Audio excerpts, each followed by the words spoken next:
Azizlar, 7-kitobimizni ham alhamdulillah o'qib tugatdik. Meni kimdir eshityaptimi? Kitobni qo'limga olgan paytim turk yozuvchisi yozganligini bildim va o'yladimki, bu kitob ham psixologik bo'lishligi kerak deb o'yladim. Sababi meni kimdir eshityaptimi deb, hayotda hech kim gapiga quloq solmaydigan yoki bir psixologik holatga tushib qolgan odamlar aytishligi mumkin deb o'yladim. Lekin aslida voqea Turkiyada sodir bo'lgan dahshatli zilzila vaqtida vayronalar ostida qolib ketgan Turgay ismli yigitni hayoti haqida ekan.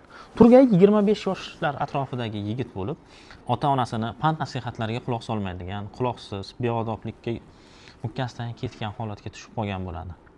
Buning sababi esa do'stlari bo'ladi, ya'niki yomon ulfatlari. Turgayning Jasur, Sinan hamda Sevgi degan qiz o'rtog'i bor. Jasur hamda Sinan o'g'il bola.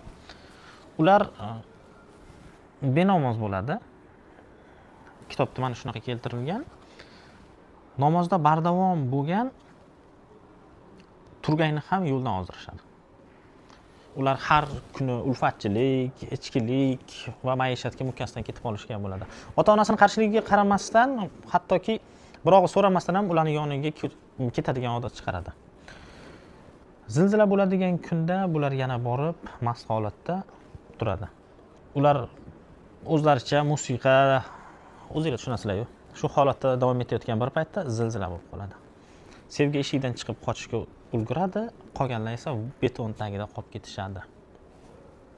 Turgay meni kimdir eshityaptimi deya baqirib, birinchi, ikkinchi kunlarda vayrona ostida qolib ketgan paytida baqir chaqir qilgan, yana nimalardir o'ylab topib, shovqin chiqarmoqchi bo'ladi, meni kimdir eshitib kelib yordam bersin deya.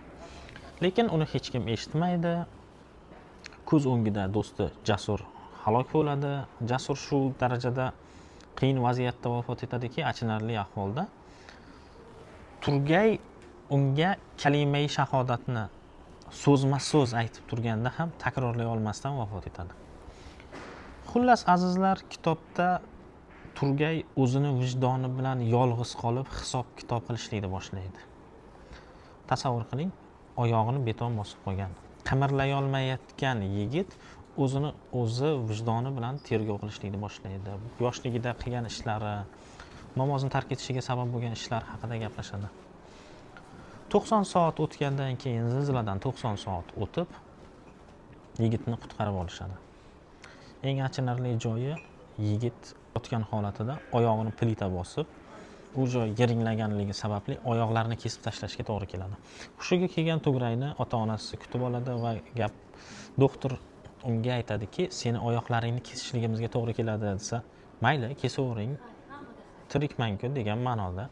Qaysidir bir filmda kishiga omad bir marta beriladi, u ham hammaga emas deyishadi-yu. Turgayga ham tavba qilishligi uchun ikkinchi imkoniyatni Alloh taolo beradi. Hikoya so'ngida oyoqlari kesilgan Turgay Sevgining yoniga borib, uning hol-ahvolini so'raydi. Sevgining ahvoli ham havas qilarli darajada bo'lmaydi. Shunda Turgay o'zining vaziyatini tushuntirib, hayotidan mamnun ekanligini ko'rsatadi va tavba qilganligini, endi benamoz yurmasligini tushuntirib beradi.